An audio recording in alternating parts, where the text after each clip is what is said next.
Merasa belum pantas Bapak Ibu berdiri di sini. Ya, harusnya mitra saya dulu nih yang udah Pajero ya. Tapi insya Allah karena namanya saya diminta untuk berbagi motivasi, berbagi pengalaman bagaimana saya bisa menjalankan usaha di sini insya Allah ya. Assalamualaikum warahmatullahi wabarakatuh. Rabbi rahli sadri wa yassirli amri wahlul 'uqdatam min lisani yafqahu qawli. Apa kabar Bapak Ibu? Ini kalau utangnya belum lunas seperti ini ya. Apa kabar Bapak Ibu? Sekali lagi, apa kabar? Ada yang udah kenal saya? Belum ya? Perkenalkan, nama saya Murni. Saya jauh dari Cikarang. Saya dilahirkan dari sebuah kota kecil Bapak Ibu. Ada yang tahu daerah Kebumen? Saya orang Kebumen. Saya alhamdulillah dilahirkan dari sebuah keluarga yang berada di bawah ekonomi yang pas-pasan Bapak Ibu. Bahkan saya 5 bersaudara dan saya anak nomor 3. Anak nomor 3 tetapi seperti anak nomor 1. Pada saat saya masih sekolah saya ingat betul SPP aja saya sering nunggak. Sering banget nunggak, setiap mau ulangan kartu SPP saya ditahan. Dan di situ saya mempunyai cita-cita. Saya lebih memilih untuk tidak melanjutkan pendidikan saya. Tidak untuk kuliah karena saya tidak mau menjadi beban buat orang tua saya. Pikiran saya langsung, saya harus merantau. Saya harus bekerja, saya harus membantu kedua orang tua saya. Alhamdulillah tahun 2001 saya datang ke Cikarang Bapak Ibu. Pertengahan tahun 2001 itu saya datang ke Cikarang dengan modal nekat, modal tenaga. Alhamdulillah saat itu saya langsung diterima di sebuah perusahaan elektronik. Jadi terus terang saya memang pernah bekerja menjadi karyawan. 9 tahun saya menjalani profesi itu. Berangkat pagi pulang malam, berangkat malam pulang pagi, 2 minggu baru ganti shift itu saya lakoni. Sampai saya mempunyai anak 1. Dan di tahun 2009 anak saya sakit-sakitan. Saya dihadapkan dengan 2 pilihan saat itu. Antara saya tetap memilih pekerjaan saya atau saya harus resign demi anak saya. Saya berdoa setiap malam, akhirnya saya minta izin kepada suami untuk saya resign dari pekerjaan. Suami saya mengizinkan dengan catatan nanti cukup nggak cukup segitu. Sebenarnya itu ancaman yang sangat buat kita ya, cukup nggak cukup nanti segitu Bu. Saya bilang iya ya, Bismillah. Bismillah di tahun 2009 saya memutuskan resign. Dan ternyata pada saat saya sudah tidak mempunyai pekerjaan, biasanya saya megang duit, memang saat itu gaji saya lebih besar dibanding suami saya. Lama-lama mulai timbul masalah Bapak Ibu. Mulai timbul masalah. Dari awal saya terus berkenal dengan yang namanya riba. Betul nggak? Kalau kita nggak kredit nggak punya-punya. Kalau kita nggak kredit nggak punya-punya. Disitulah masalah mulai timbul, rumah tangga berantem, anak juga sakit-sakitan, itu saya ingat betul. Dan akhirnya di dekat rumah saya ada sebuah laundry yang membutuhkan karyawan. Saya memutuskan, saya mendaftar sebagai karyawan laundry Bapak Ibu. Dengan gaji yang gak seberapa, hanya gaji 500.000 itu saya lakoni 3 bulan. Karena gak lama saya mulai hamil anak kedua. Dan saya pindah Bapak Ibu ke perumahan yang sekarang. Rumah yang saya ambil dengan cara riba, rumah yang saya ambil dengan cara kredit. Karena kalau kita nggak kredit nggak punya-punya. Begitu saya pindah ke perumahan Bapak Ibu, masalah mulai timbul, ternyata lebih banyak lagi. Gaji suami, saat itu saya ingat banget, pernah ngerasain gaji suami itu hanya 1 juta selama berbulan-bulan. Sementara cicilan rumah aja sudah hampir 700.000. 700.000 Bapak Ibu. Saya di situ sudah mulai tidak percaya diri. saat saya tidak mempunyai pekerjaan, ternyata teman-teman mulai menjauh dari saya. Teman-teman mulai menjauh dari saya. Dan saya ngerasain banget dengan gaji yang segitu, gimana mau cukup saya buat sementara anak saya 2, harus bayar rumah, harus bayar air, harus bayar listrik, Bapak Ibu. Bayangkan Bapak Ibu dengan kondisi yang seperti itu, tapi saya nggak pernah menyerah. Alhamdulillah, selang satu rumah saya waktu itu ternyata membutuhkan tukang gosok. Tukang gosok, ya babuk lah istilahnya gitu kan. Karena saya ngerasain betul saya tuh setiap hari harus, dan orangnya itu perfect, jadi kloset harus bersih yang seperti itu saya lakoni Bapak Ibu. Saya minta izin sama suami, silakan aja gitu. Ternyata pada saat saya mengambil pekerjaan itu justru omongan negatif banyak sekali gitu kan, yang saya dibilang merendahkan suami lah, apalah segala macam. Dan saya ikhlas karena apa Bapak Ibu? Pada saat saya merasa di titik itu sedihnya kenapa? Anak saya setiap ingin jajan, setiap mau makan enak itu saya nggak punya uang Bapak Ibu. Orang bisa makan enak setiap hari, bagi saya makanan enak itu udah sesuatu yang luar biasa. Tapi buat saya itu nggak bisa saya rasakan setiap hari. Nah disitulah saya jadi tukang ojek, nganterin beliau kerja, saya juga bersih-bersih rumah, sampai akhirnya saya mempunyai pelanggan gosokan sampai ke beberapa perumahan. Punya pelanggan ojek sampai ke beberapa perumahan, dan demi Allah Bapak Ibu itu badan rasanya capeknya luar biasa. Capeknya luar biasa Bapak Ibu. Setiap hari saya harus megang gagang gosokan, megang setang motor, itu saya lakoni dengan menggendong anak saya yang masih berusia 6 bulan. Pakai gendongan depan, karena kalau saya tinggal gak ada yang jagain. Kalau ada ojekan gak saya ambil, sayang. 10.000, 15.000 itu saat itu sangat berarti buat saya. Saya ngojek dengan menggendong anak saya. Setiap saya gosok juga anak saya taruh di sebelah saya. Itu saya lakoni Bapak Ibu.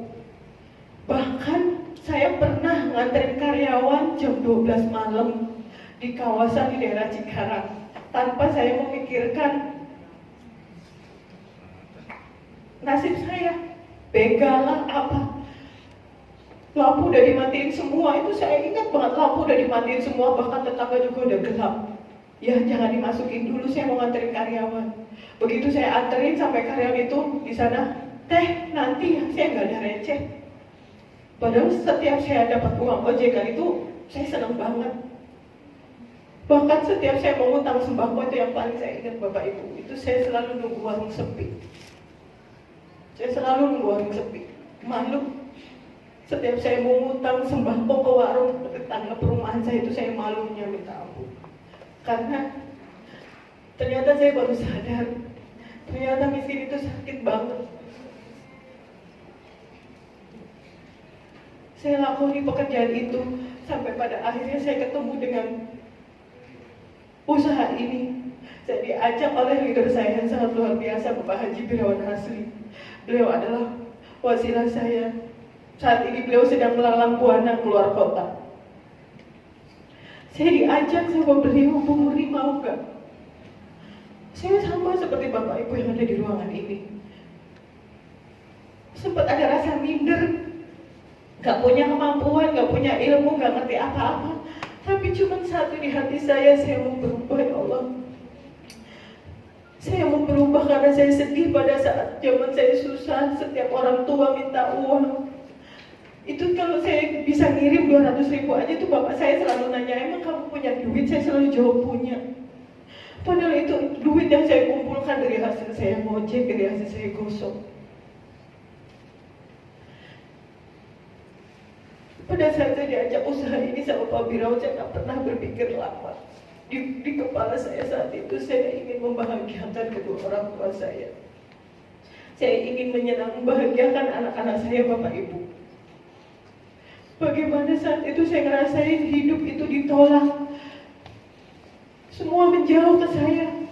Jadi omongan hutang di mana-mana karena setiap hari saya disuratin oleh PTN, disuratin oleh listrik, disuratin oleh PAM.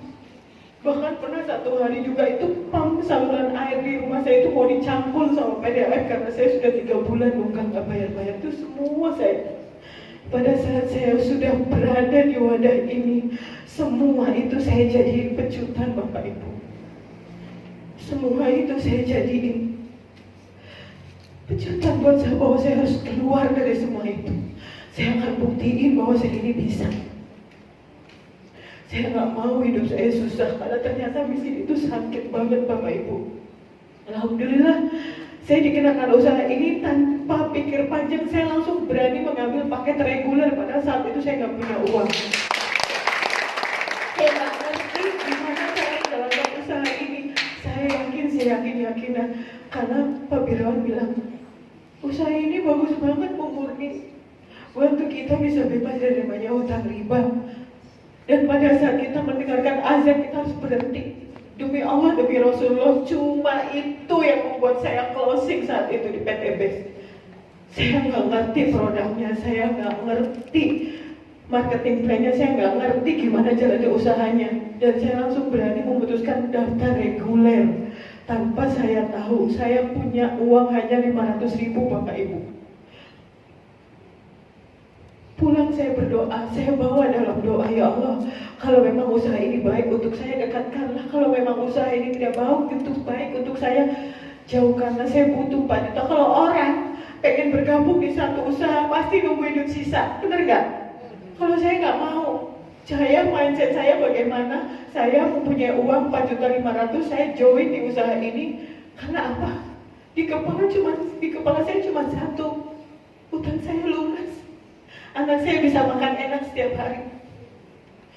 Pecutan buat saya setiap anak saya jemput, setiap musim hujan, pakai motor itu pasti ngomong. Anak saya sekarang udah kelas 4 SD. Ibu, sekali-kali jemput apa Bu pakai mobil kayak orang-orang. Kayak orang-orang, biar dia nggak kepanasan, biar dia nggak kehujanan. Itu saya jadi pecutan Bapak Ibu. Suatu saat saya akan jemput kamu deh, pakai mobil. Awal saya bergabung di usaha ini, ternyata tidak berhenti di situ ujian saya. Produk inden. 2 tahun lalu, produk udah ada. Saya bingung mau cerita apa. Daftar gak ada produk, tapi itu tidak menjadi kendala buat saya. Setiap hari saya bawa flip chart. Pokoknya saya jelaskan dua saya kemana aja ada seminar dulu hanya ada di Bekasi, saya ingat betul. Itu setiap hari saya door to door Bapak Ibu. Apa yang saya dapatkan? Nyinyiran, ketawaan, hutang lu aja banyak, rumah lu aja kredit, semuanya. Tapi saya nggak pernah menyerah. Pada saat saya mendapat cemoohan seperti itu, saya ingat banget bahwa harus ada orang tua, masih ada orang tua yang harus saya tanggung hidupnya, bahwa masih ada anak yang harus saya tanggung hidupnya. Jadi saya nggak pernah peduli dengan keadaan saya. Orang mau bilang apa, saya maju terus. Saya lebih takut saya miskin abadi Bapak Ibu daripada hanya sekedar ditolak, difitnah, dinyinyirin. Ternyata semiskin itu lebih sakit. Itulah kenapa saya bangkit lagi berdiri. Alhamdulillah dalam waktu 4 bulan saya sudah mendapatkan mobil cash pertama saya. Dan luar biasa yang membuat saya bangga berdiri di sini adalah di Cikarang sudah lebih 20 lebih yang sudah mendapatkan mobil cash dan motor cash. Dari seorang tangan saya yang saya jauh dari leader saya. Makanya kalau Bapak Ibu pengen sukses di sini, jangan pernah bergantung kepada leader. Jangan pernah bergantung kepada manusia, karena pasti apa? Sakit hati. Karena leader itu tidak harus mendampingi kita harus maklum bahwa leader itu mitranya banyak. Yang pengen sukses siapa? Kita yang harus berjuang.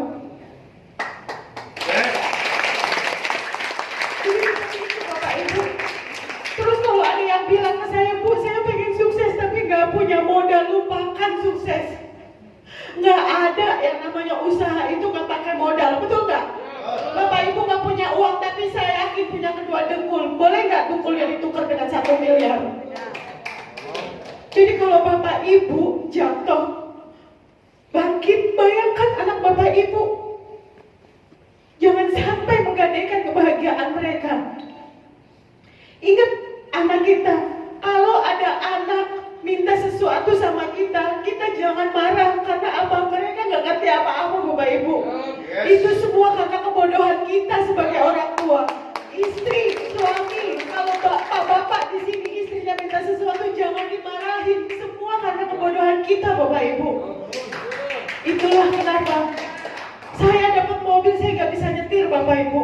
Boro-boro saya mau bisa nyetir, tapi demi Allah, demi Rasulullah, saya belum punya SIM. Saya sudah sampai Bandung, saya sudah sampai bandara, saya sudah muter-muter di Jakarta. Sekarang saya hafal jalanan Jakarta masuk tol. Karena apa? Karena lihat saya yang kuat. Kalau itu mobil gas ngejogrok di rumah saya, dan saya harus melihat setiap hari keluar masuk, karena rumahnya kan masih. Jadi kita keluar masuk melihat mobil, benar nggak Bapak Ibu? Itu saya pakai muter-muter, alhamdulillah Bapak Ibu. Sekarang saya kemana-mana nyetir sendiri. Dan bahkan sampai hari ini saya nyetir sendiri, prospek kemana aja setiap hari pulang malam, itu saya lakoni.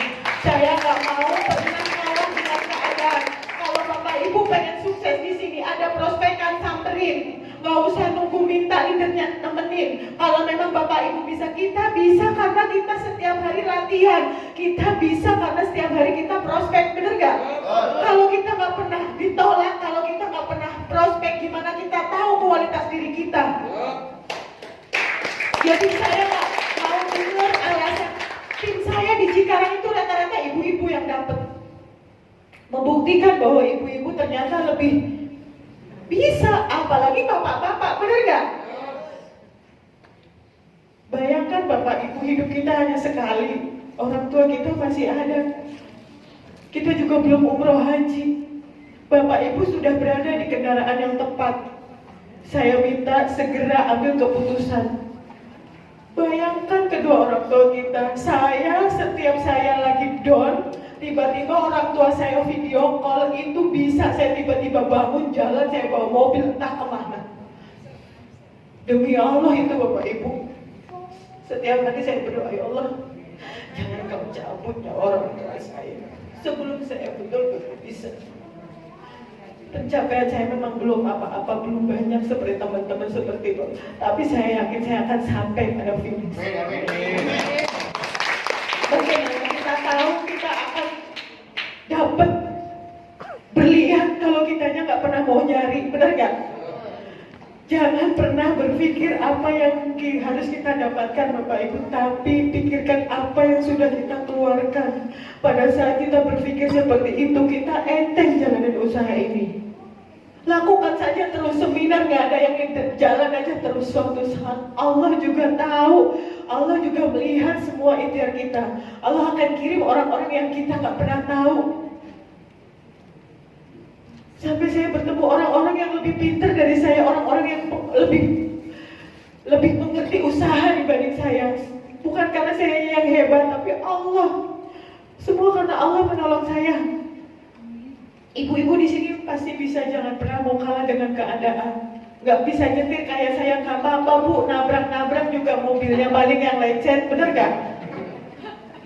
Bener. Saya itu baru kemarin bikin SIM Bapak Ibu pas COVID, saya udah 2 tahun bawa itu Mobilio. Karena apa? Setiap mau bikin SIM harus setengah 6 saya standby di Samsat. Saya lebih pilih prospek daripada saya harus di Samsat. Kemarin COVID sepi, itu baru saya bikin SIM. Jam 11 malam, jam 12 malam itu saya baru pulang setiap prospek ke Jakarta. Saya cuma mikirin ganjil genap, kalau ganjil mobil saya genap berarti saya harus pulang di atas jam 9. Itu benar jam 1. Dan anak saya itu selalu nungguin saya. Anak saya itu selalu nangis sedih, katanya kalau ibu prospek sendirian, nenek kepikiran, kenapa sih ibu gak bawa teman? Saya jelasin ke anak saya, Dede jangan sedih, Allah sama ibu. Tapi kalau saya hari ini pamit deh, ibu mau seminar ke Bekasi temennya, ini pasti senang. Itu saya lakoni Bapak Ibu. Saya nggak peduli apa teman bisanya apa, nggak percaya. Semakin saya dinyinyirin, semakin saya difitnah, semakin saya dicemooh, semakin saya semangat bahwa saya bisa di usaha ini. Jadi kalau bapak-bapak di sini bilang pengen join, pengen sukses tapi nggak punya modal, lupakan sukses Bapak Ibu. Jangankan 4,6, prioritas saja 46 itu uang yang kecil sebenarnya. Bapak Ibu jangan melihat uang yang dikeluarkan, tetapi hasilnya, potensinya. Alhamdulillah Bapak Ibu, sekarang tidur saya lumayan mulus, nggak kayak dulu. Kalau dulu miring kanan salah, miring kiri salah, bener nggak? Mau kemana-mana aja takut, mau megang handphone aja saya takut. Takut ada yang nagih utang. Bener. Sekarang Bapak Ibu, Masya Allah, semua, setiap orang yang, mohon maaf sedikit cerita, yang jualan aja setiap saya pesan Indonesia bos, dengan cepat. Beda dengan dulu saat saya nggak punya apa-apa. Itulah yang membuat saya semangat. Jadi kalau teman-teman, saya begini, pokoknya pesan dari saya, jangan pernah mau kalah dengan keadaan, yakin, belajar, fokus, istiqomah. Cuman itu aja kuncinya, udah manut aja. Pak Haji Masturi bilang apa? Manut. Karena gak ada salah satu seorang leader pun yang mau belusukin mitra-mitranya. Semua itu pasti pengen mitra-mitranya sukses. Jadi yang harus pertama Bapak Ibu hilangin adalah mental bapernya dulu. Ya, jangan mudah sakit hati. Orang sukses gak kenal istilah itu. Jangan mudah baper, orang sukses gak ada istilah kayak gitu. Jadi kalau leadernya ngomong kada ini itu semata-mata bukan karena dia itu jahat, bukan untuk pencapaiannya dia saja, tapi justru karena ingin 1,6 modal yang sangat ringan, yang sangat kecil, dapatnya 1,7 miliar. Masa disuruh datang ke seminar cuma ngajak 2 orang aja nggak bisa? Benar nggak? Nggak disuruh ngapa-ngapain kan di sini kan? Nggak disuruh berangkat pagi pulang malam setiap hari, enggak kan? Kerjanya enak, betul nggak? Silaturahmi, ngopi, jalan-jalan, kayak Pak Ustadz jalan-jalan, makan-makan, bener nggak? Ya Alhamdulillah Bapak Ibu, sekarang saya pengen makan apa keturutan sedikit. Anak saya pengen makan sate aja, saya cuma bisa marah. Iya deh, tuh ayah gajian, itu saya ingat banget. Sekarang anak saya minta apa beli,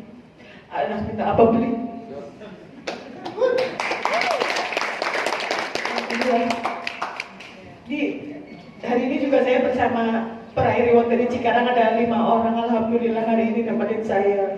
Bahkan udah ada yang Pajero. Jadi Bapak Ibu, jangan pernah minder, jangan pernah berpikir bahwa usaha ini menguntungkan yang atas. Contohnya saya mitra saya justru dapat Pajero duluan. Jaringan saya yang paling itu sudah 4.000 lebih. PR saya tinggal dikit lagi fokus di jalur sebelahnya. Luxury saya karena sudah 4.000. Gak apa-apa. Kita semua pasti akan sampai. Ada Ibu Wiwit, sini Bu Wiwit, ini juga Bu Vivi, mitra saya sudah dapat 2 mobil masing-masing.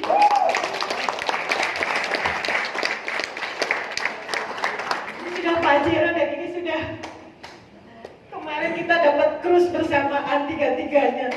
Baru mau naik kapal pesiar, kagak jadi.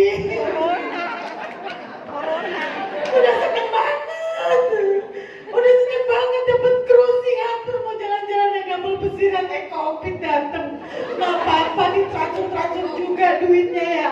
Ya, nanti kita jalan-jalannya lebih jauh lagi ya. Yang penting duit ya. Ada juga di sana.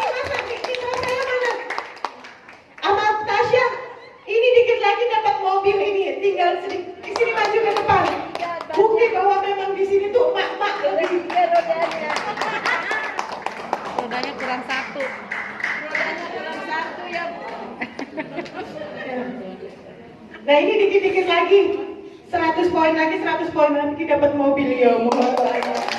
Jadi ini baru udah 20 lebih di jaringan saya. Jadi kalau saya tanpa setiap hari ditempelin leader aja bisa.